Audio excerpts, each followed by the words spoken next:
The massive council chamber stretched out like a metal ocean, its walls gleaming under cold white lights. 12 different alien species sat around the circular table, each representing worlds that controlled thousands of star systems. At the very edge of this grand circle, almost forgotten in the shadows, sat Admiral Dae-Ho Kim of Earth. Kim watched the aliens argue about humanity's fate as if humans were not even in the room. His dark eyes remained calm, his hands folded neatly on the small metal table they had given him. The table was so small it could barely hold his single data pad. This was not an accident. Everything in this room was designed to show humans their place in the galaxy's order. "The humans have proven useful," said Counselor Veltar, his 3 eyes blinking in sequence as he spoke. His blue skin rippled with each word, showing his annoyance. "But they consume too many resources for such a weak species. We need 40% of their industrial output and 100,000 workers for the rim mining operations." The other aliens murmured agreement. Some looked at Kim briefly, but most acted as if he was not there at all. This was normal. In the 150 years since Earth had joined the Galactic Consortium, humans had always been treated as the weakest members. They had no powerful weapons, no psychic abilities, no advanced technology that impressed anyone. Admiral Kim had attended hundreds of meetings like this one. Each time, the demands grew larger. Each time, humanity was expected to give more while receiving less. The other species saw humans as useful pets who could follow orders and work in dangerous places where more valuable aliens might die. "Admiral Kim," Veltar said without looking directly at him, "your species will comply with these new requirements. Earth has 30 standard days to prepare the first shipment of workers." Kim stood slowly from his chair. His uniform was simple gray cloth, nothing like the shimmering energy suits or bio-armor worn by the other representatives. When he spoke, his voice was quiet and respectful. "Honored Counselor, Earth will comply with consortium directives, as we have always done. We hope our continued cooperation will be remembered." Several aliens made sounds that might have been laughter. They had heard similar words from Kim many times before. To them, it sounded like the desperate pleading of a weak species trying to stay in the good graces of their superiors. But if any of them had been paying close attention, they might have noticed the slight emphasis Kim placed on the word remembered. They might have wondered why his calm never seemed to break no matter how harsh their demands became. They might have asked themselves why Earth always managed to meet every impossible deadline they set. None of them noticed these things. They were too sure of their own superiority. As the meeting ended and the aliens filed out to return to their grand ships, Kim remained in his seat. He appeared to be reviewing his notes, but his fingers were tapping a very specific pattern on his data pad. To anyone watching, it looked like nervous fidgeting. In reality, he was sending a coded message through quantum-encrypted biosignals to every human in consortium space. The message was simple. New demands received. Patience protocols remain in effect. Continue observations. Across the galaxy, the message was received by humans who appeared to be nothing more than janitors, technicians, cooks, and laborers. They worked on alien ships, in alien factories, on alien worlds. The other species barely saw them as individuals. Humans all looked similar to most aliens, and they seemed to accept whatever job they were given without complaint. What the aliens did not know was that every one of these humans was a trained observer. For 150 years, they had been watching, learning, and reporting. They knew the location of every important facility, the weaknesses of every alien technology, and the personal habits of every leader. They had been preparing for something the aliens could not imagine. On the border of consortium space, Captain Sojin Park received Kim's message aboard her patrol vessel, the Harmony's Edge. The ship looked old and battered from the outside, with hull plates that did not quite match and weapons that seemed barely functional. Consortium Command had assigned her to patrol the disputed border region where the aggressive Dominion Empire had been making attacks. The aliens expected Park's ship to serve as an early warning system. When Dominion raiders appeared, she was supposed to send a distress signal and then die bravely while buying time for real warships to arrive. No one expected a human ship to actually win a fight. Park read Kim's message and allowed herself a small smile. Her crew was busy at their stations, maintaining the illusion that they were struggling to keep their old ship running. Engineer Wu Jin Kang was particularly good at this act, constantly complaining about system failures while secretly upgrading their hidden capabilities. "Captain," Kang called out from his engineering station, "the quantum dampeners are acting up again. Should I try another temporary fix?" Park nodded. "Do what you can, engineer. We need to maintain our patrol schedule." This conversation was meaningless to any aliens who might be listening to their communications. But to Park's crew, it confirmed that their advanced stealth and weapon systems were fully operational and ready for use when needed. Meanwhile, on the industrial world of Kepler Station, Commander Tae-Young Cho was organizing what appeared to be another group of human refugees seeking work. The aliens who processed them saw tired, desperate people willing to take any job, no matter how dangerous. They did not notice that these refugees moved with unusual discipline or that their eyes constantly scanned their surroundings with tactical awareness. Cho had been building his network for 20 years. What the aliens saw as refugee camps were actually training facilities where humans learned advanced combat techniques and studied alien weaknesses. The children in these camps, whom the aliens completely ignored, were being raised as perfect infiltrators who could pass as harmless while gathering crucial intelligence. "Remember," Cho told his newest arrivals during what appeared to be a desperate briefing about finding work, "we are here to serve. We must be grateful for any opportunity the consortium provides us. We must never appear to be anything more than what they expect us to be." His words carried a double meaning that every human understood. They would continue to play their roles perfectly, no matter how much it hurt their pride. Every insult endured, every humiliation accepted, every impossible demand met was an investment in humanity's future. Back on Earth, President Moon-ho Lim sat in his simple office reading reports from across the galaxy. To visiting aliens, he appeared to be exactly what they expected from a human leader: polite, accommodating, and slightly overwhelmed by the complexity of galactic politics. His office was deliberately modest, with furniture that looked handmade and technology that seemed decades behind galactic standards. The aliens never suspected that Lim was a former Special Forces operative who had spent 40 years planning for this exact situation. His humble demeanor hid one of the most brilliant strategic minds in human history. Every decision he made was calculated to maintain humanity's cover while advancing their hidden preparations. "Sir," his aide entered the office with apparent nervousness, "the consortium has increased their demands again. They want 40% of our industrial output and 100,000 workers." Lim nodded thoughtfully, as if considering how Earth might possibly meet such harsh requirements. "We will comply, of course. Prepare the usual coordination protocols, and send a message to all sector commanders. Remind them that patience is our greatest virtue." His aide bowed and left. Neither of them showed any sign that they had just activated humanity's most extensive intelligence network. Within hours, every human in consortium space would know exactly what was expected of them and how to respond. The truth was that Earth had been preparing for war since the day they first encountered alien civilizations. Every act of submission had been carefully calculated to lower alien suspicions while gathering vital intelligence. Every humiliation endured had taught them something new about their enemy's psychology and capabilities. Humanity had learned that most alien species thought in predictable patterns. They respected strength and despised weakness.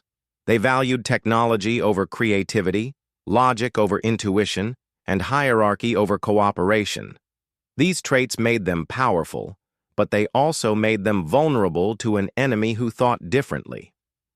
Humans were patient in ways that aliens could not understand. They could endure short-term suffering for long-term gain. They could pretend to be weak while growing stronger. They could smile at their enemies while planning their defeat. Most importantly, humans were united in ways that surprised even themselves. The harsh treatment by alien species had forged bonds between all humans that transcended old national, racial, and cultural divisions. Every human in the galaxy now saw themselves as part of one people, one family, facing a common threat. As night fell on Earth, Admiral Kim finally returned to his quarters after the long day of meetings. He stood at his window, looking up at the stars where so many humans now lived under alien rule. To anyone watching, he appeared to be a tired old man reflecting on another day of diplomatic failures. But Kim was not thinking about failure. He was thinking about a patience that had lasted 150 years and wondering how much longer it would need to last. The aliens kept pushing, kept demanding more, kept treating humans with greater contempt. Someday, they would push too far. Someday, they would cross a line that humanity could not allow them to cross. When that day came, the galaxy would discover what happened when you mistook patience for weakness. But that day had not yet arrived. For now, humanity would continue to smile, continue to comply, and continue to prepare. They would be the humble servants, the reliable workers, the harmless neighbors that the aliens expected them to be. And all the while, they would remember everything. 3 weeks had passed since the consortium issued their latest demands. Across the galaxy, humans continued their daily routines as if nothing had changed. They reported to their jobs, followed alien orders, and maintained the same humble attitudes that had defined their species for 150 years. But beneath this familiar surface, something else was happening, something the aliens could not see. On the mining world of Titan 7, engineer Ji-Hai Song crawled through another maintenance tunnel, her toolbox clanking softly against the metal walls. To the alien supervisors watching through security cameras, she appeared to be doing routine repairs on the outdated human equipment that somehow kept breaking down. Song had been maintaining mining equipment on Titan 7 for 8 years. The aliens saw her as a reliable worker who could fix problems quickly and cheaply. They never questioned why she needed access to so many different areas of the facility, or why her repairs sometimes required her to work near critical power. Systems and communication networks. What they did not know was that Song had been installing small devices throughout the mining complex. Each device was disguised as a simple repair component, invisible to standard security scans. Together, they formed a network that could shut down the entire facility within minutes. "Supervisor Kreltak," Song called out as she emerged from the tunnel, her uniform dirty and her face showing the proper amount of exhaustion. "The primary coolant system should be stable now, but I recommend scheduling maintenance for the backup systems next week." The tall, insect-like alien barely looked at her. "Acceptable, human. Ensure minimal disruption to production schedules." Song bowed respectfully and gathered her tools. As she walked away, her fingers tapped a specific pattern on her toolbox handle. To anyone watching, it looked like nervous energy. In reality, she was sending a coded message to other humans throughout the facility. Phase 2 installations complete. All systems ready for activation. Similar scenes were playing out across the galaxy. In every consortium facility where humans worked, engineer and maintenance crews were quietly installing hidden systems. Each installation was disguised as routine repair work or equipment upgrades. The aliens never suspected that their most reliable workers were systematically preparing to shut down their entire infrastructure. On the border world of Nexus Station, Commander Tae-Young Cho was conducting another refugee orientation session. 20 new humans had arrived seeking work, joining the thousands already living in the settlement outside the main alien city. The local authorities barely paid attention to human refugees anymore. They were too common, too harmless, and too useful to worry about.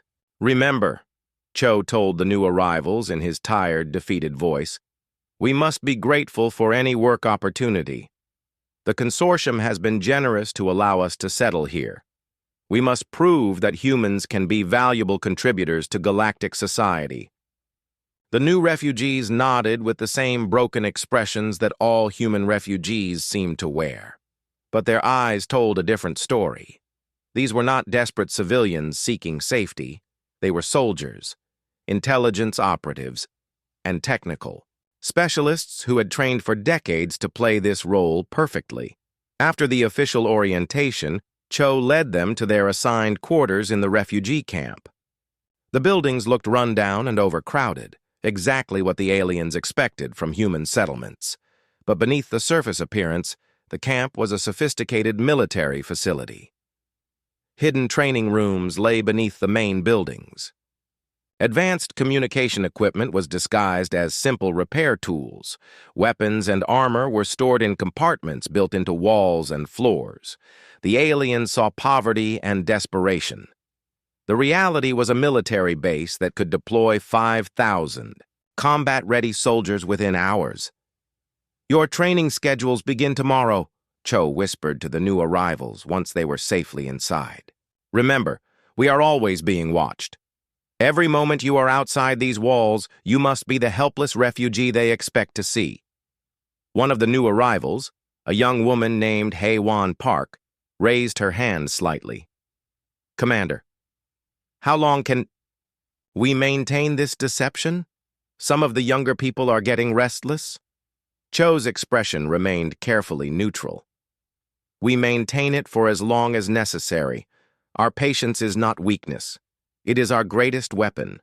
When the time comes to act, the galaxy will understand the difference." Meanwhile, Captain So-Jin Park was dealing with her own challenges aboard the Harmony's Edge.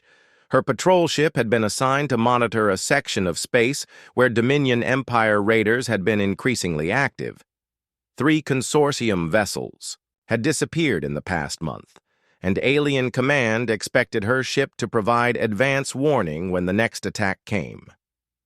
What they did not expect was for her to actually engage the enemy. Lieutenant Wu Jin Kang looked up from his sensor station with carefully practiced concern. "Captain, I'm detecting unknown signatures at the edge of our patrol zone. They match the profile of Dominion raider vessels." Park nodded calmly. "How many ships, Lieutenant?" 6 vessels, Captain. Standard raider configuration with enhanced shields and weapons. They appear to be moving toward the trade route. By consortium standards, this was a hopeless situation. Park's single patrol vessel was expected to send a distress signal and then delay the raiders for as long as possible before being destroyed. The aliens had written off her ship and crew as acceptable losses. "All stations prepare for defensive action," Park ordered. "Engineering, activate emergency protocols."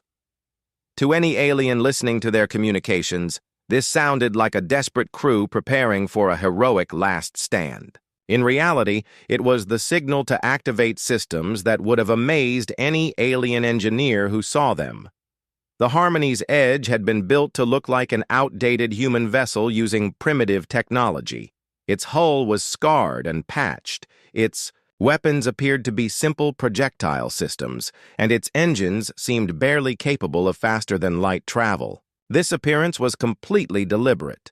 Hidden beneath the false exterior was technology that represented the best of human engineering. Adaptive armor that could absorb and redirect energy attacks. Weapons systems that fired rounds capable of adapting to any target they encountered. Engines that could perform maneuvers no alien ship could match.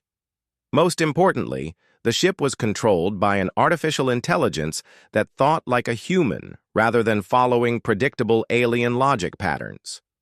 It could be creative, intuitive, and unpredictable in ways that confused enemy targeting systems. When the Dominion raiders detected Park's ship, they saw exactly what the consortium saw: a weak patrol vessel that would provide minimal resistance. They moved in for an easy kill, expecting to destroy the human ship and continue their raid without significant delay.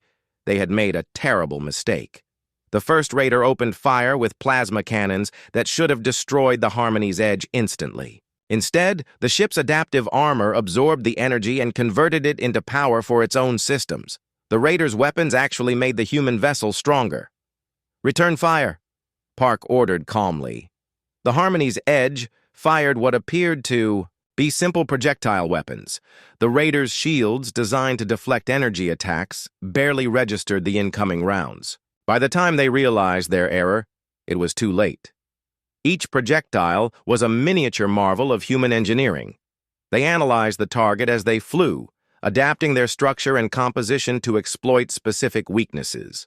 Some became electromagnetic, pulse bombs that disabled electronics. Others transformed into kinetic penetrators that punched through armor like paper. A few became micro-singularities that collapsed the target's structural integrity from within. The first raider exploded before its crew understood what had happened. The second managed to send a partial distress signal before it too was destroyed. The remaining 4 raiders found themselves fighting an enemy that seemed to predict their every move. The human ship moved with organic fluidity, dodging attacks that should have been impossible to avoid. Its weapons fired with uncanny accuracy, striking weak points that the raiders did not even know they had. Within 15 minutes, all 6 enemy vessels had been destroyed. Park's after-action report was filed in the same calm, professional tone. She always used, "Encountered 6 Dominion raiders at coordinates 247.8 by 156.3, engaged in defensive action. All enemy vessels eliminated. No damage to Harmony's Edge. Continuing patrol schedule." When consortium reinforcements arrived 3 hours later, they found the wreckage of the raider squadron and Park's ship calmly monitoring the area. The alien. Commanders were amazed that a human vessel had survived at all, let alone achieved complete victory. Captain Park, the consortium fleet commander, contacted her ship. "How did you manage to defeat 6 raiders with a single patrol vessel?" Park's response was delivered with perfect humility. "We were fortunate, Commander. The Dominion vessels appeared to have technical difficulties with their targeting systems. Our defensive measures proved more effective than expected." The alien. Commander accepted this explanation without question. It fit perfectly with his understanding of human capabilities. Humans were known to be lucky sometimes, and their crude technology occasionally worked better than it should have. He never considered that the battle might have been won through superior tactics and advanced technology. Dr. Hyunwoo Lee was having his own successes on the consortium capital world. His position as a xenobiologist gave him access to detailed information about alien physiology, psychology, and technology. The aliens saw his research as harmless academic work that occasionally produced useful medical insights. They did not realize that every question Lee asked was carefully designed to gather intelligence about potential weaknesses. His studies of alien metabolism revealed what toxins might be effective against different species. His research into alien psychology provided insights into how they might react under stress. His analysis of their technology identified critical vulnerabilities that could be exploited. "Counselor Veltar," Lee said during one of his routine briefings, "I've been studying the effects of electromagnetic fields on hegemony neural tissue. My research suggests that certain frequencies might have therapeutic applications." Veltar barely listened to the boring scientific details. He approved Lee's research funding and moved on to more important matters. He never suspected that the human scientist had just identified the exact frequency needed to disrupt hegemony brain function. Across the galaxy, thousands of similar conversations were taking place. Human workers asked innocent questions about alien technology. Human researchers studied alien biology for medical purposes. Human engineers examined alien infrastructure to improve compatibility with human equipment. Each piece of information was carefully cataloged and shared through quantum encrypted networks. Slowly, steadily, humanity was building a complete understanding of every alien species in the consortium.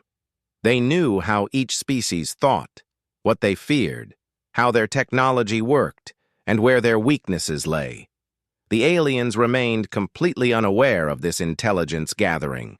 They were so convinced of human inferiority that they never imagined humans might be capable of such sophisticated operations. Every sign of human competence was dismissed as luck, coincidence, or alien generosity. But some of the more observant aliens were beginning to notice small oddities. Human workers seemed unusually calm despite their harsh treatment. Human equipment performed better than its specifications suggested it should. Human patrol ships had an uncanny ability to be in exactly the right place when trouble occurred. These observations were reported to alien intelligence services, but they were filed away as minor curiosities rather than potential threats. After all, what could humans possibly do that would threaten the mighty consortium? As the weeks passed, Admiral Kim continued his diplomatic duties with the same patient demeanor he had shown for decades. He attended meetings, accepted new demands, and assured alien leaders that humanity would continue to comply with all consortium directives. What the aliens did not see was the careful coordination happening behind his calm exterior. Every human in consortium space was receiving regular updates and instructions through networks the aliens could not detect. Every piece of intelligence gathered was being analyzed and incorporated into plans the aliens could not imagine. Humanity's patience was not infinite, but it was deeper than any alien species could understand. They had endured 150 years of humiliation and oppression, always believing that someday the balance would shift. That someday was approaching faster than anyone realized. The aliens continued to see weakness where strength was, hidden compliance where resistance was building, and acceptance where anger was growing. They had made the same mistake that powerful civilizations had made throughout history. They had confused patience with inability, restraint with weakness, and silence with agreement. Soon, very soon, they would learn the truth about humanity. But for now, the deception continued, and the aliens remained blind to the storm that was gathering around them. The message arrived at the Consortium Council chambers on a quiet morning, delivered by a human courier who seemed nervous about approaching such important alien leaders. The courier's hands shook slightly as he handed the sealed data tablet to Counselor Veltar, then bowed deeply before hurrying away. Veltar barely glanced at the human as he left. Couriers were beneath his notice, especially human ones. He activated the tablet with one of his 3 hands while continuing his conversation with another council member about mining quotas. The message was from President Moon-Ho Lim of Earth, and it was exactly what Veltar expected from human leadership. Polite, submissive, and slightly desperate. Honored members of the Galactic Consortium, the message began, Earth has received your latest requirements regarding our children's relocation for educational purposes. We are deeply grateful for this generous opportunity to provide our young people with superior alien education and cultural experiences. However, we humbly request additional time to prepare our children for such an honor. Human families require more time to understand and accept such significant changes. We trust the consortium will be patient with our slower decision-making processes and grant us 1 standard month to complete preparations. Veltar made a sound of disgust. The new demand was simple. The consortium wanted 90% of Earth's children between the ages of 8 and 16. They would be taken to alien worlds for education, but everyone understood the truth. The children would become workers and servants, raised from a young age to be perfectly obedient to alien masters. It was a test to see how far humanity could be pushed. If they accepted this demand, they would accept anything. If they refused, the consortium would have justification for taking what they wanted by force. Typical human weakness, Veltar told his companion. They pretend to be honored while begging for more time. They know they have no choice, but they must maintain their pathetic dignity. What Veltar did not know was that the nervous courier who had delivered the message was actually Specialist Na Yun Kim, one of humanity's most skilled infiltration experts. Her shaking hands had not been from fear, but from the effort of placing nearly invisible monitoring devices throughout the council chambers while appearing helpless and intimidated. The message itself was also more than it appeared. Hidden within the innocent text were quantum-encrypted codes that activated sleeper protocols across the galaxy. Every human who read or heard about Earth's request for more time understood its true meaning. The patience phase was ending, and storm protocols were now in effect. On the industrial world of Kepler Station, Commander Tae-Young Cho received the coded message while supervising what appeared to be another group of human refugees struggling to find work. The aliens had stopped paying attention to human settlements long ago. They seemed stable, harmless, and occasionally useful when extra workers were needed for dangerous jobs. Cho gathered his senior staff in what looked like a community meeting to discuss food distribution and work assignments. To any alien observers, it was exactly the kind of mundane gathering they expected from human refugees. "The shipment from Earth has been delayed," Cho announced to the assembled humans. "We'll need to adjust our schedules accordingly. All department heads should review their contingency plans and ensure their teams are ready for any changes." Every human in the room understood. The shipment was humanity's final diplomatic attempt to avoid conflict. The schedule adjustments meant preparing for war. The contingency plans were military operations that had been rehearsed for decades. Within hours, the refugee camp began its transformation. Hidden panels in walls slid aside to reveal weapon storage. False floors opened to expose communication equipment. Civilians who had spent years pretending to be broken and desperate shed their disguises to become the soldiers they had always been. But the transformation was invisible from the outside. To alien surveillance, the camp looked exactly the same. The same tired humans went about their daily routines, the same children played in the dusty streets, and the same elderly refugees sat in the shade, complaining about their aches and pains. None of the aliens noticed that the children's games had become more disciplined, that the elderly refugees were now keeping detailed watch schedules, or that the tired workers were moving with military precision when they thought no one was looking.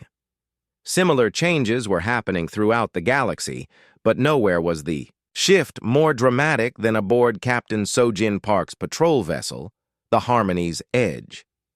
Park had just finished filing another routine patrol report when Lieutenant Woo Jin Kang approached with news that would have terrified any normal patrol. Captain, sensors are detecting a major Dominion fleet movement, at least 40 vessels, including 3 heavy battleships. They're heading directly for the Consortium Trade Nexus at Sigma Station." Park nodded calmly as if she received reports of massive enemy fleets every day. "Distance and time to intercept?" "They'll reach Sigma Station in 18 hours, Captain. Consortium Command has been notified, but the nearest fleet won't arrive for 36 hours. By all military logic, this was a disaster." Sigma Station was a critical hub that supplied 12 star systems. Its destruction would cripple Consortium operations in the entire sector. Park's single patrol vessel should have withdrawn to a safe distance and provided intelligence updates while the station was destroyed. Instead, Park turned to her communications officer. "Send a message to Sigma Station. Inform them that the Harmony's Edge will be providing defensive support until Consortium reinforcements arrive." The communications officer, Ensign Dongmin Lee, almost smiled before catching himself. "Yes, Captain. Should I also inform Consortium Command of our intentions?" "Of course. Standard protocols must be followed." When Consortium Command received Park's message, they assumed it was a symbolic gesture. Human honor demanded that she try to help, even if her small ship could do nothing meaningful against such overwhelming odds. They approved her request to remain in the area, expecting to add her name to the list of heroic casualties. General Dong-Hyun Yu, operating under his cover identity as a cultural attaché on the consortium capital world, received the news about the Dominion fleet through official channels. He was attending a diplomatic reception when an aide whispered the information to him. To the aliens watching, Yu appeared shocked and worried, exactly as they would expect from a human representative learning about such a massive threat. He excused himself from the reception, claiming he needed to contact Earth about the potential refugee crisis that would result from the attack. What he actually did was activate communication protocols that had been dormant for decades. Within minutes, coded messages were racing across the galaxy through networks the aliens had never detected. Human operatives embedded in every major facility received new orders. Equipment that had been disguised as broken or obsolete was brought online. Weapons that had been hidden for generations were loaded and armed. But the most significant change was psychological. For 150 years, humans had been acting a role. They had pretended to be weak, submissive, and grateful for whatever scraps the aliens threw them. They had swallowed their pride, hidden their anger, and endured countless humiliations. Now, for the first time in living memory, they were preparing to be themselves. Dr. Hyun-Woo Lee was in his laboratory when the coded activation signal reached him. He was working on what appeared to be routine biological research, studying alien immune responses to various stimuli. The alien technicians assisting him saw nothing unusual in his work. They did not realize that Lee's research had identified exactly how to neutralize the biological advantages of every major alien species. His innocent questions about hegemony, neural structures had revealed how to disrupt their psychic abilities. His studies of Dominion physiology had found the specific toxins that could incapacitate their enhanced strength. His analysis of consortium communication implants had discovered how to overload them with carefully crafted signals. Lee carefully secured his research data and began what appeared to be routine equipment maintenance. His assistants paid no attention as he made small adjustments to laboratory systems. They certainly never suspected that he was actually activating hidden transmitters that would broadcast disruptive frequencies throughout the consortium capital, complex when the time came. Meanwhile, engineer Ji-Hai Song was deep underground in the mining tunnels of Titan 7, making her final preparations. For 8 years, she had been installing devices throughout the facility's critical systems. Now those devices were fully active and awaiting her command. Song's official task was to repair a malfunctioning coolant pump, but her real purpose was to test the network she had built. With a few subtle adjustments to her tools, she sent test signals through the facility's power grid. Every hidden device responded perfectly, confirming that she could shut down the entire mining operation within minutes. But Song's work went beyond simple sabotage. The devices she had installed could do much more than cause shutdowns. They could overload reactor cores, release toxic gases, or create electromagnetic pulses that would destroy sensitive equipment throughout the facility. When the time came, Titan 7 would not just stop working, it would become uninhabitable. The aliens supervising the mining operation noticed that Song seemed to be working faster than usual, but they attributed this to human eagerness to please their superiors. They never questioned why she needed to access so many different systems to repair a single pump. As the hours passed, the Dominion fleet continued its approach toward Sigma Station. Consortium Command tracked their progress with growing concern, but they had no forces in position to stop the attack. The best they could do was evacuate the station's most valuable personnel and equipment. Captain Park's patrol vessel remained on station, maintaining what appeared to be a hopeless vigil. Consortium officers monitoring the situation praised her courage while privately writing off her ship as lost. They expected the Harmony's Edge to fight bravely for a few minutes before being overwhelmed and destroyed. They had no idea what they were about to witness. Admiral Daeho Kim was in his quarters on the consortium capital when he received a priority message from Earth. The message was brief and coded, but its meaning was clear. Humanity's red line had been crossed. The demand for their children had pushed too far. Kim activated his personal communicator and sent a single word to every human operative in consortium space. Remember. The word carried the weight of 150 years of patience, humiliation, and preparation. Every human who received it understood that the time for pretending was ending. Soon, very soon, the galaxy would see what humanity really was. But not yet. For now, the masquerade continued. Humans still bowed to alien masters, still accepted impossible demands, still played the role of grateful servants.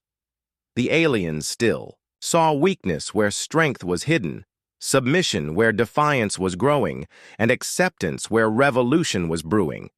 The storm was coming, but the aliens remained blind to the signs. They had made the fundamental error of believing their own propaganda about human inferiority. Soon, that mistake would cost them everything. President Lim's request for 1 month to prepare the children was not a desperate plea for more time. It was humanity's final offer of mercy, their last chance to step back from the edge they had been approaching for decades. The aliens had 1 month to realize their mistake and change course. After that, patience would end, and the galaxy would discover what happened when you pushed humanity beyond its breaking point. The countdown had begun, but the consortium remained convinced they were dealing with a species too weak to resist and too grateful to rebel.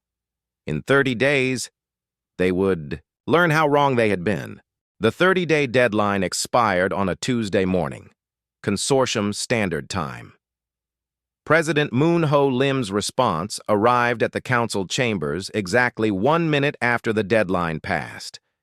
The message was delivered by the same nervous human courier who had brought the previous communication. Councillor Veltar opened the data tablet with casual indifference, expecting another desperate plea for more time or perhaps a pathetic attempt to negotiate better terms. The message was brief and delivered in the same polite tone humanity had used for 150 years. Honored members of the Galactic Consortium, Earth has carefully considered your generous offer regarding our children's education. After much deliberation, we must respectfully decline. We believe our children are best served by remaining with their families on Earth. We hope the consortium will understand and respect our decision in this matter. Veltar stared at the message for several seconds, his 3 eyes blinking in sequence, as he tried to process what he had just read.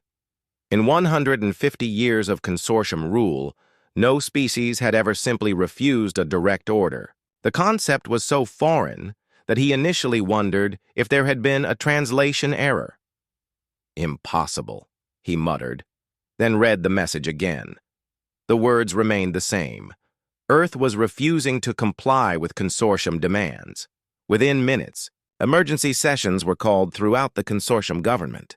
Military commanders were summoned, fleet positions were reviewed, and contingency plans were activated. The aliens had prepared for many possible scenarios, but outright human defiance had never seemed worth planning for. This is clearly a mistake, announced Fleet Admiral Zektar during the emergency military briefing. The humans must not understand the consequences of refusing consortium directives. We should send a battle fleet to Earth immediately. A show of force will remind them of their proper place. What none of the aliens knew was that their emergency meetings were being monitored by devices that specialist Na-Yun Kim had planted weeks earlier. Every word they spoke was being transmitted to human operatives throughout the galaxy. The consortium's entire response plan was known to humanity before the aliens had finished discussing it. The first sign that something was wrong came 12 hours later when 3 consortium battle fleets attempting to reach Earth suffered simultaneous technical difficulties. The lead fleet reported that their navigation systems had malfunctioned, causing them to drop out of faster-than-light travel in an empty system. The second fleet experienced critical power failures that forced them to return to the nearest base for repairs. The third fleet simply disappeared from all tracking systems. Consortium Command assumed these were unfortunate coincidences. Their ships were advanced and reliable, but complex technology sometimes failed at the worst possible moments. They dispatched repair teams and prepared backup fleets while wondering why their luck had suddenly turned so bad. They did not realize that engineer Ji-Hai Song and thousands of human operatives like her had spent years learning exactly how to disable alien technology. Every malfunction was precisely calculated. Every accident was carefully planned. The consortium's mighty fleets were being neutralized before they could even reach their targets. But the real shock came when Admiral Yuri Choi's voice echoed across the galaxy. Her transmission was broadcast on every communication frequency, overriding alien security systems with ease. The signal reached every ship, every station, and every world in consortium space. When the transmission began, aliens throughout the galaxy stopped what they were doing to listen in amazement. "This is Admiral Yuri Choi of the Human Defense Fleet," the voice said with calm authority. "For 150 years, humanity has served the Galactic Consortium with patience and loyalty. We have complied with every demand, accepted every insult, and endured every cruelty you have inflicted upon us. We hoped that our restraint would be interpreted as wisdom rather than weakness. We were wrong." On the bridge of her flagship, the Defiance, Admiral Choi stood before a view screen that showed the consortium capital system spread out before her. The alien defenses that should have detected her approach had been quietly disabled by human operatives. The early warning systems that should have alerted them to her presence had been subtly sabotaged. The consortium's most heavily defended system was completely vulnerable, and they did not even know it. "You have mistaken our patience for submission," Choi continued. "You have confused our diplomacy with weakness. You have assumed that our humanity made us inferior to your advanced civilizations. Today we correct these misunderstandings." Her words were being heard on Earth, where President Lim stood in his office surrounded by military advisors who had shed their diplomatic disguises. The man the aliens had seen as a simple, overwhelmed leader was revealed as the strategic mastermind who had coordinated humanity's response for decades.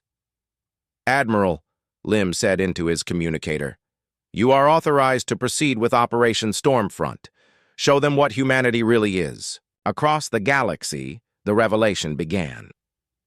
On Titan 7, Engineer Song emerged from the mining tunnels for the last time. But instead of her usual work clothes, she now wore the uniform of a Human Defense Corps colonel, the aliens who had ordered her around for 8 years stared in shock as she calmly activated a device that shut down every system in the facility. "Attention Titan 7 personnel," Song announced over the facility's communication system. "This mining operation is now under human control. All non-essential alien personnel should evacuate immediately. Resistance will not be tolerated." The alien supervisors, who had treated her like a servant, tried to activate security protocols, but their systems no longer responded to their commands. 8 years of careful preparation had given Song complete control over the facility's infrastructure. On Kepler Station, Commander Cho's refugee camp transformed before the aliens' eyes. Buildings that had looked like desperate shelters opened to reveal military equipment. Humans who had appeared broken and defeated stood up as the soldiers they had always been. Within minutes, 5,000 combat-ready troops had deployed throughout the alien city. "This is Colonel Tae-Young Cho of the Human Liberation Corps." His voice echoed through the city streets. "Kepler Station is now under human protection. All civilians will be treated according to human conventions of war. Any attempts to harm human refugees or other oppressed populations will be met with immediate response." The local alien authorities tried to contact Consortium Command for instructions, but their communication systems had been disabled. They tried to activate automated defenses, but their security networks no longer recognized their commands. They tried to organize resistance, but they had no idea how many humans were actually on their world or where they might be hiding. Captain Park's patrol vessel, still maintaining its position near Sigma Station, suddenly shed its disguise like a butterfly emerging from a cocoon. Hidden panels slid away to reveal weapons that belonged on a battleship. Sensor baffles dropped to show the ship's true size and power. The Harmony's edge was revealed as something far more dangerous than any alien had imagined. "Sigma Station Control," Park announced. "This is Captain Sojin Park of the human defense vessel Retribution. We are moving to intercept the Dominion fleet. All civilian traffic should clear the area immediately." The consortium officers monitoring the situation could barely comprehend what they were seeing.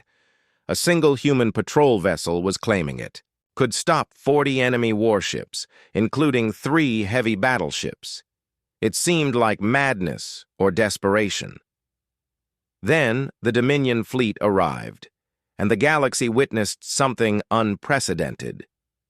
The human vessel moved like nothing the aliens had ever seen. It flowed through space with organic grace, dodging attacks that should have been impossible to avoid.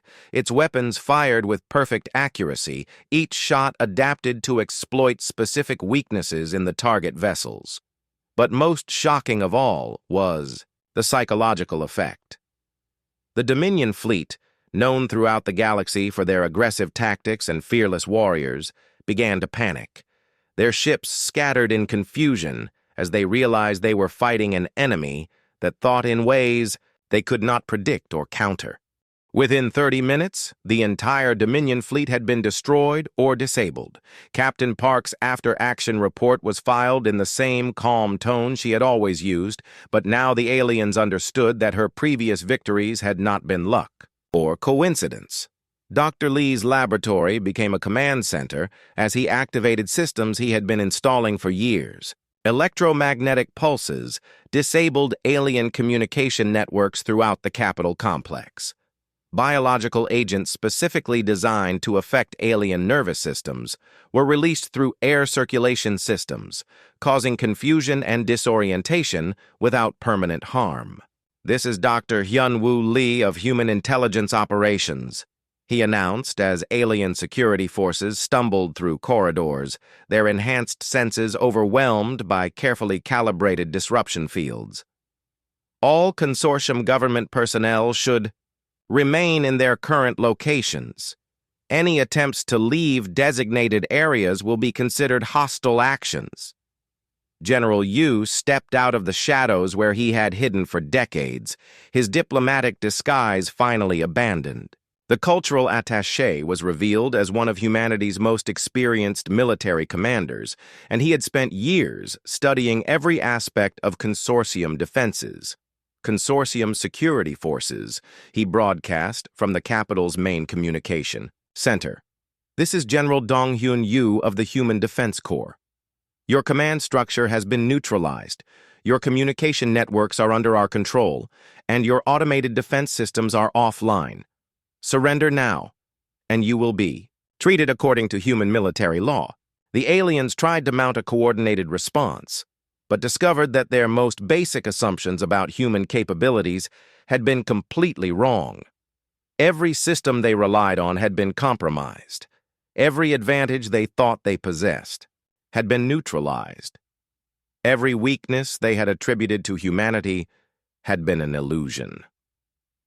On Earth, President Lim addressed his people for the first time without hiding his true nature.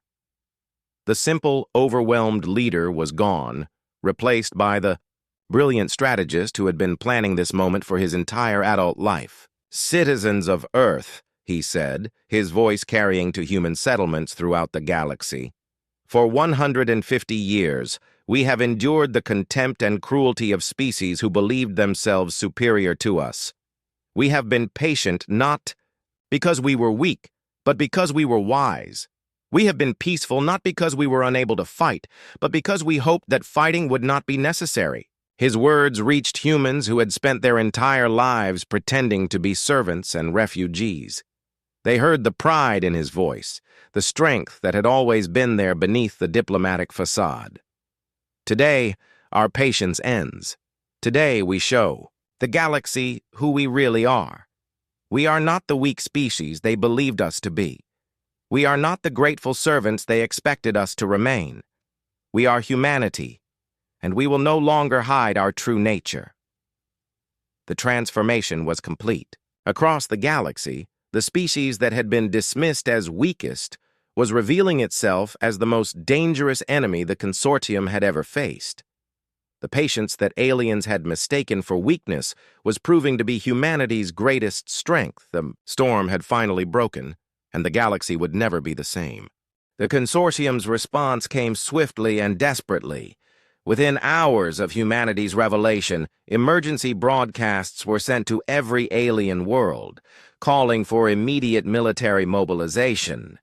Ancient defense treaties were activated, mothballed. Fleets were brought online, and species that had been rivals for centuries suddenly found themselves united against a common threat. Fleet Admiral Zektar stood in the consortium's primary war room, surrounded by holographic displays showing the catastrophic scope of human infiltration. Red markers indicated compromised facilities, disabled fleets, and captured strategic positions. The map looked like a plague spreading across the galaxy. "This is impossible," Zektar muttered, his four arms gesturing at the displays. "How could we have missed this? How could such a primitive species have deceived us for so long?" Intelligence. Director Morketh approached with another data tablet containing increasingly dire reports. "Admiral, our initial assessment was completely wrong. The humans were never primitive. Everything we believed about their capabilities was an elaborate deception. The realization was spreading throughout the alien command structure. Species that had considered themselves superior to humans in every way were discovering that they had been outmaneuvered by the very people they had dismissed as servants and laborers. But the aliens still had one advantage they believed would secure their victory: numbers. Even if humans were more capable than expected, they were still vastly outnumbered. The consortium controlled thousands of worlds and could field millions of ships.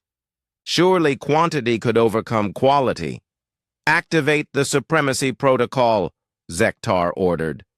"Contact every member species. I want every available warship converging on human positions immediately. We will crush this rebellion through sheer overwhelming force." What the aliens did not know was that humanity had been preparing for exactly this response. Admiral Sang-Wook Kim, operating from a hidden command center in the asteroid fields beyond Earth, watched the alien mobilization with calm satisfaction. "They're doing exactly what we predicted," Kim told his staff. "Deploy Operation Cascade immediately." Across the galaxy, human operatives received new orders. The infrastructure sabotage that had begun as simple disruption now escalated to complete systems failure. Power grids collapsed, communication networks went dark, and transportation hubs shut down. Alien worlds that should have been launching fleets found themselves struggling to maintain basic services. On the industrial world of Vega Prime, the aliens discovered that their human workers had been preparing for this moment for decades. When the mobilization order came, every human in the massive shipyard complex simultaneously activated hidden devices they had been installing for years. Chief Engineer Min-Ho Park, who had spent 20 years maintaining the shipyard systems, stood before the alien supervisors who had treated him like a mindless tool. His humble demeanor was gone, replaced by the confident bearing of a senior military officer. "Vega Prime Shipyard is now under human control," Park announced, as explosions echoed throughout the facility. "All construction of military vessels has been suspended indefinitely. Your weapons will not be used against human forces." The alien supervisors tried to override the shutdown, but discovered that Park had been systematically replacing critical components with devices that responded only to human commands. Decades, of apparent incompetence had actually been decades of careful sabotage. Similar scenes played out on hundreds of worlds. Alien military contractors found their factories disabled by the very humans who had built them. Supply depots were emptied by human workers who had been secretly redirecting materials for years. Communication relays were destroyed by human technicians who knew exactly which components were most critical. But the most devastating revelation came when the aliens tried to use their ultimate weapon: psychic warfare. Several consortium species possessed powerful telepathic abilities that could break the minds of their enemies. These psychic warriors had been the consortium's trump card in every major conflict for millennia. No species had ever proven immune to their mental attacks. The psychic assault began when a squadron of hegemony mind warriors attempted to disable the crew of Captain Park's vessel. The aliens expected to overwhelm the human minds with telepathic energy, leaving the ship helpless and easy to capture. Instead, they encountered something completely unexpected. Human consciousness was unlike anything they had ever experienced. Where alien minds followed logical patterns that psychic attacks could target and exploit, human thoughts moved through chaotic, intuitive connections that defied psychic manipulation. The mind warriors found themselves trying to attack a target that simply was not there in any way they could understand. "Report!" demanded the hegemony commander when his psychic specialists returned from their failed assault. "Sir," the lead mind warrior replied, his mental projections flickering with confusion, "the human minds are wrong. They do not think as minds should think. Our techniques cannot find purchase in their consciousness. It is as if they exist in a different mental dimension entirely." This failure had consequences beyond a single battle. Word spread quickly through the alien fleet that humanity was immune to psychic attack. The consortium's most feared weapon was useless against their new enemy. The aliens' second major mistake came when they decided to threaten human civilian populations. Throughout galactic history, threatening innocents had been an effective way to force enemy surrender. Surely humans, with their apparent emotional attachments, would capitulate rather than see their families harmed. The threat was delivered by Counselor Veltar himself, broadcast from the heavily defended consortium capital. His three eyes blazed with anger as he addressed the human leadership. "Admiral Choi, President Lim, your rebellion ends now. We have identified the locations of human civilian populations throughout consortium space. Unless you surrender immediately, we will demonstrate the consequences of defying the established galactic order." President Lim's response came within minutes, broadcast on the same frequencies that carried Veltar's threat. But instead of the desperate plea for mercy the aliens expected, Lim's voice carried cold fury. "Counselor Veltar, you threaten our children, our families, our innocence. You believe this will make us surrender. You understand nothing about humanity. We do not become weaker when you threaten those we love. We become something far more dangerous." The human response was immediate and overwhelming. Instead of becoming more cautious to protect civilians, human forces became more ruthless. The restraint they had shown in their initial attacks vanished completely. Commander Yoon Ji-yoon, who had been conducting careful, measured operations to liberate human settlements, received new orders that changed everything. Her forces had been instructed to minimize alien casualties and preserve infrastructure. Now those limitations were removed. "All units, this is Commander Yoon," she broadcast to liberation forces throughout the galaxy. "The aliens have threatened human civilians. Rules of engagement are now unrestricted. Protect our people by any means necessary. The change was immediately apparent. Human forces that had been surgically precise became devastatingly effective. Alien military bases were not just captured but completely destroyed. Enemy fleets were not just defeated but annihilated. The aliens discovered that humanity's previous mercy had not been weakness but choice. On the consortium capital world, Dr. Lee's biological warfare systems activated with lethal precision. The electromagnetic pulses that had previously caused confusion and disorientation were replaced by targeted neurological disruptors that left alien command personnel unconscious for hours. "Consortium Defense Command," Lee announced, as alien officers collapsed at their posts. "This is Dr. Hyun-Woo Lee. Your threats against human civilians have been noted and rejected. All military command functions are now suspended until further notice."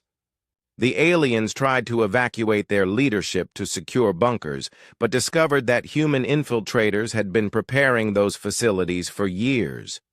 Every escape route was blocked, every communication system was compromised, and every defensive measure had been neutralized.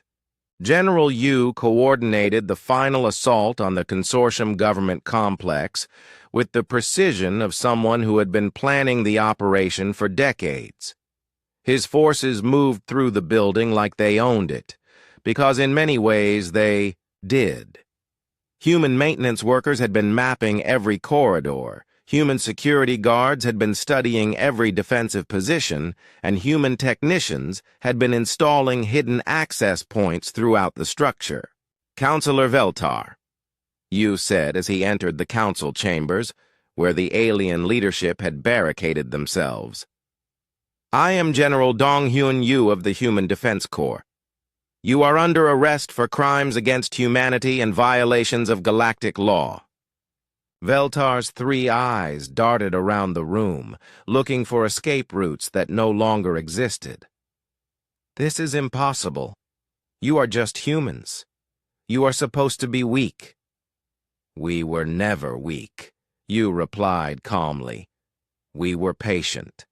There is a difference. You never bothered to learn." The capture of the consortium leadership marked the beginning of the end for the alien alliance. Without central coordination, individual species began making separate peace overtures to humanity. Some surrendered unconditionally, hoping for mercy. Others tried to negotiate terms that would preserve their power and territory. Admiral Choi reviewed each surrender offer personally, demonstrating that humanity understood each alien culture better than the aliens understood each other. Species that had historically been peaceful were offered immediate amnesty and alliance. Those with records of aggression faced occupation and reform. The aliens realized that humans had been studying them far more carefully than they had ever studied humanity. The Dominion Empire, watching the consortium's rapid collapse, made their own desperate gambit. If they could not defeat humanity through conventional warfare, they would try to eliminate the source of human power, Earth itself.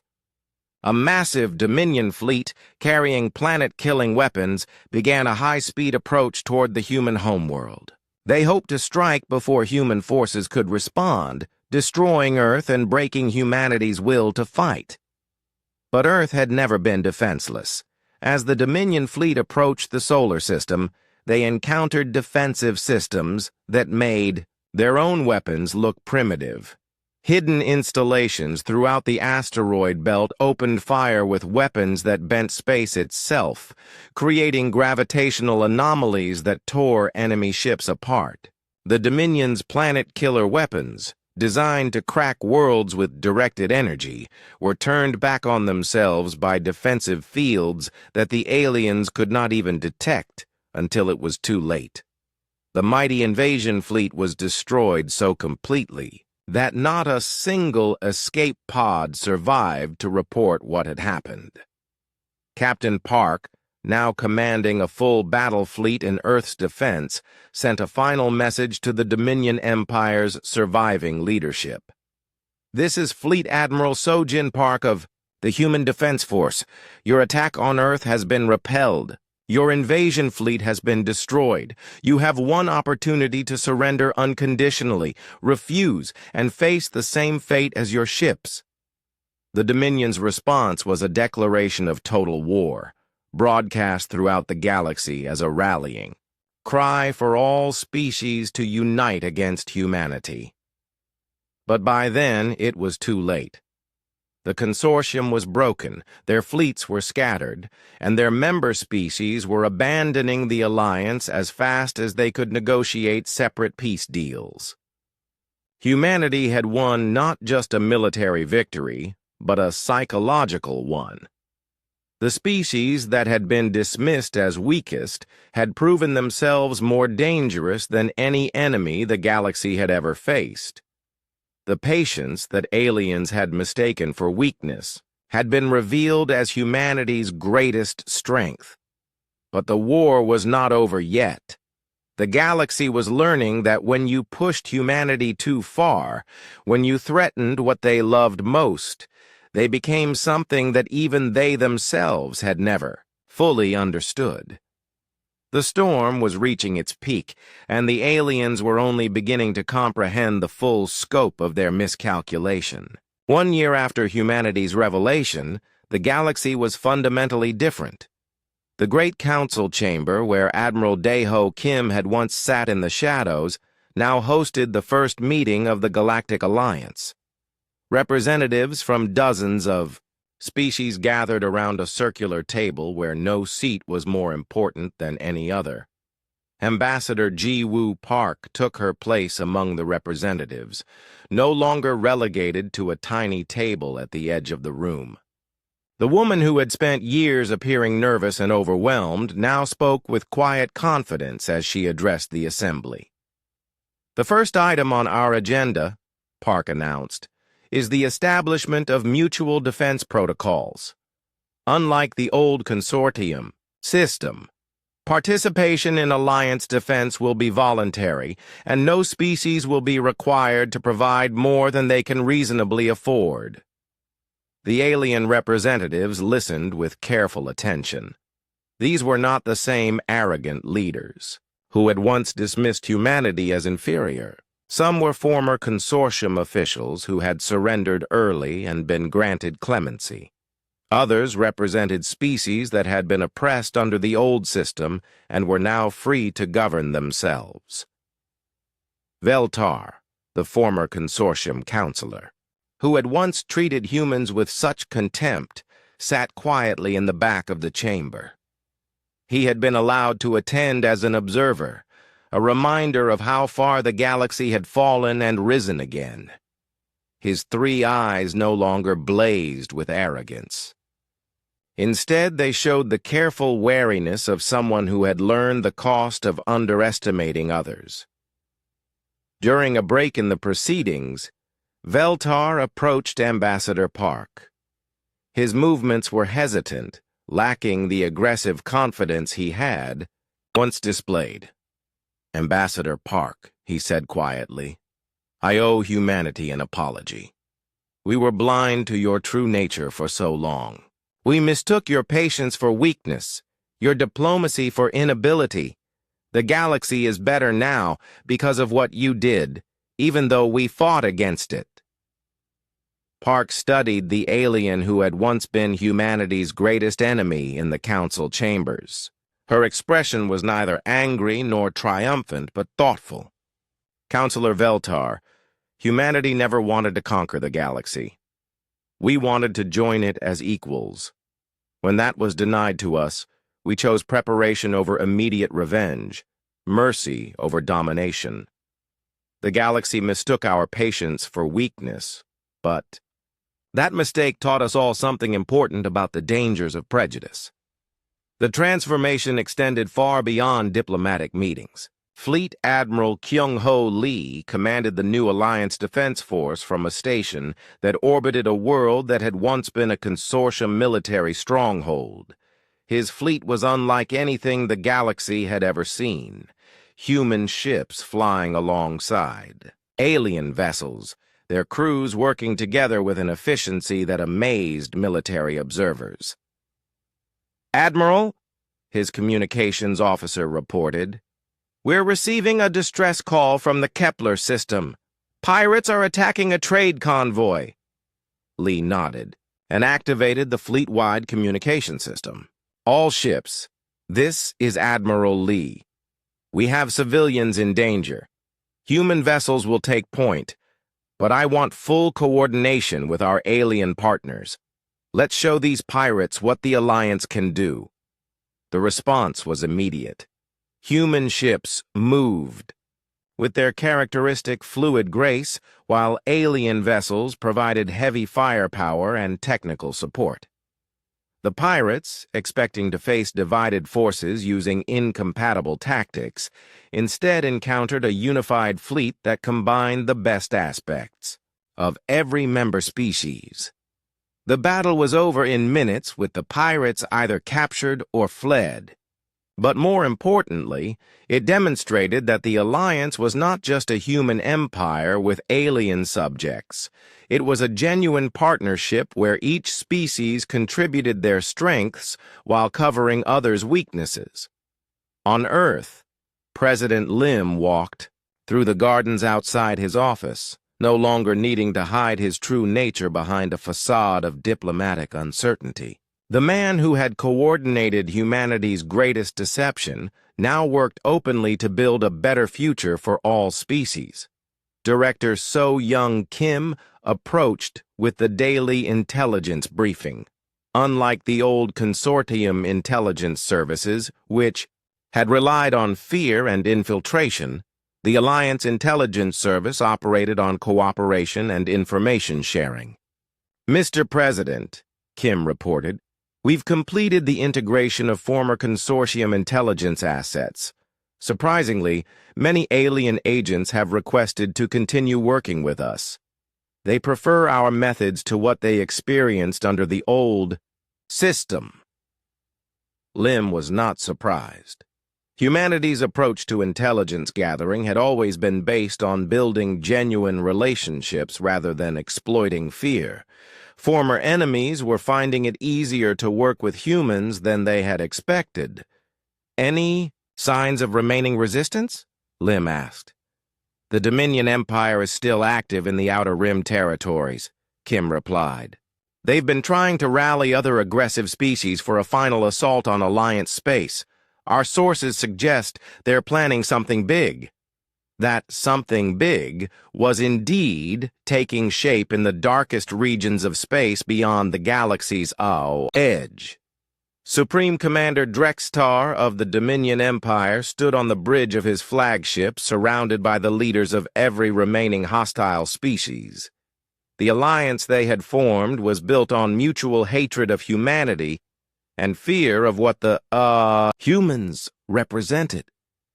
"The soft species have been corrupted by human influence," Drextar declared, his scarred face twisted with rage. "They speak of cooperation and equality as if weakness were a virtue. We will remind the galaxy what true strength looks like." The assembled alien commanders nodded agreement. These were species that had thrived under the old system of domination and conquest. They could not accept a galaxy where strength was measured by the ability to build rather than destroy. "Our planet killer fleet is ready," reported War Chief Nextall. "We will strike at the heart of human space and show the galaxy that their new order is built on sand." But the Dominion had made the same mistake that had doomed the consortium. They underestimated humanity's ability to see threats coming and prepare for them. "Captain."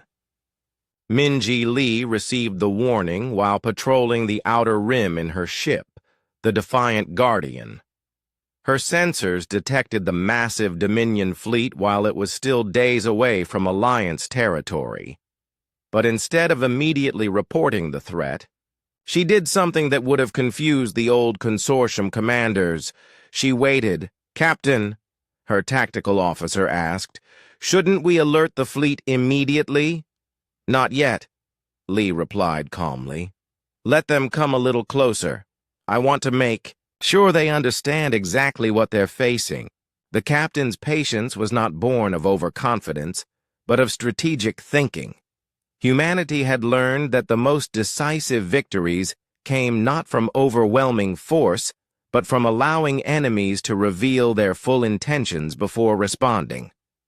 When the Dominion fleet finally entered Alliance space, they found Captain Lee's single ship waiting for them. The sight would have been laughable under the old system.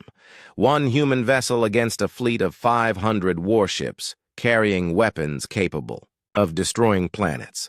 "This is Supreme Commander Drexitar of the Dominion Empire," came the expected demand for surrender. "You will stand down immediately or be destroyed. The time of human arrogance ends now." Captain Lee's response was broadcast not just to the Dominion fleet, but throughout the galaxy on every communication frequency. "Supreme Commander Drextar, this is Captain Minji Lee of the Alliance Defense Force. You have entered Alliance space with hostile intent, carrying weapons designed to destroy civilian populations. This is your only warning. Withdraw immediately, or face the consequences of your actions." Drextar's laughter could be heard across the communication channel. "One human ship threatens 500 Dominion vessels? Your species has become delusional in your brief moment of power."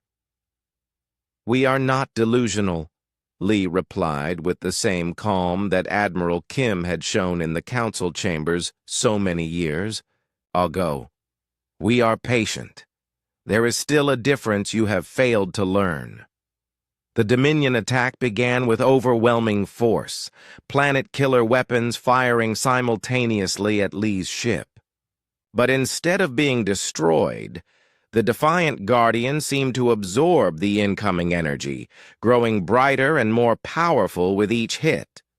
What the Dominion did not know was that humanity had spent the past year developing new defensive technologies, based on lessons learned from their war with the Consortium. The ship's armor was not just adaptive but evolutionary, learning from each attack and becoming more resistant to similar weapons. More importantly, Captain Lee had not been waiting alone. As the Dominion fleet focused all their attention on destroying one human ship, the rest of the Alliance Defense Force materialized around them. Cloaked vessels from a dozen different species appeared simultaneously, their combined firepower focused on the invaders. But the most shocking revelation came when Lee's ship began to replicate. What the Dominion had thought was a single vessel was actually a swarm of interconnected units that could separate and coordinate independently. Each unit carried the full firepower of the original ship. "This is impossible," Drextar stammered, as his massive fleet found itself outnumbered and outgunned by enemies that had appeared from nowhere. "Nothing is impossible when you understand the power of cooperation," Lee replied as her ship swarm began systematically disabling Dominion vessels. "Surrender now, and your crews will be treated according to Alliance law. Continue fighting and face complete destruction." The battle was over within an hour. The mighty Dominion fleet, which had taken years to assemble and represented the combined military might of the galaxy's most aggressive species, had been neutralized by a defense force that included many of their former victims working alongside humanity.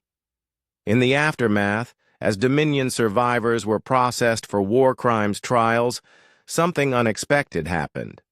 Many of the captured alien officers requested permission to join the Alliance. They had spent their entire lives believing that strength came from domination, but witnessing the Alliance's coordinated response had shown them a different kind of power. The final ceremony took place on Earth, in the same city where President Lim had once hidden his true nature behind diplomatic uncertainty. Representatives from every Alliance species gathered to sign the charter that would govern their relationship for generations to come. Admiral Kim, now retired but still serving as an advisor, stood with other human leaders as they watched former enemies become new friends. The man who had endured decades of insults and humiliation in Consortium Council chambers now saw those same chambers transformed into centers of genuine cooperation. "Admiral," Ambassador Park asked during the celebration, "do you think they finally understand what humanity really is?" Kim smiled as he watched alien children playing with human children in the gardens outside the ceremony hall. "I think they're beginning to understand that what we really are is what we've always been. A species that prefers to build rather than destroy, to cooperate rather than dominate, to be patient rather than rash." His reflection was interrupted by an aide who approached with a concerned expression. "Admiral, we've received a transmission from outside the galaxy. It appears to be from an expanding empire in the Andromeda Galaxy. They're demanding our surrender and describing us as primitive local species." Kim read the message, noting the arrogant tone and absolute certainty of superiority. It was almost identical to the first communications humanity had received from the Consortium 150 years ago. "It seems our neighbors from Andromeda have the same misconceptions about us that the Consortium once held," Kim said with a slight smile. "Should we show them the same patience we showed our former oppressors?" The assembled Alliance representatives looked at each other and began to smile. They had learned that humanity's greatest strength was not their technology or their warriors, but their ability to turn enemies into allies, to transform apparent weakness into overwhelming strength, and to build something better from the ashes of what came before. The message from Andromeda would receive humanity's traditional response: polite acknowledgement, apparent compliance, and infinite patience. But now that patience would be backed by an entire galaxy of species who had learned the true meaning of cooperation, the Andromedans, like the Consortium before them, would discover that mistaking patience for weakness was the most dangerous assumption they could make. But they would also discover, if they were wise enough to learn, that humanity's greatest gift was not destruction, but the chance for redemption. The storm had passed, but humanity's watch continued. And somewhere in the darkness between galaxies, new storms were gathering, unaware that they were approaching a species that had turned patience into the greatest weapon the universe had ever seen.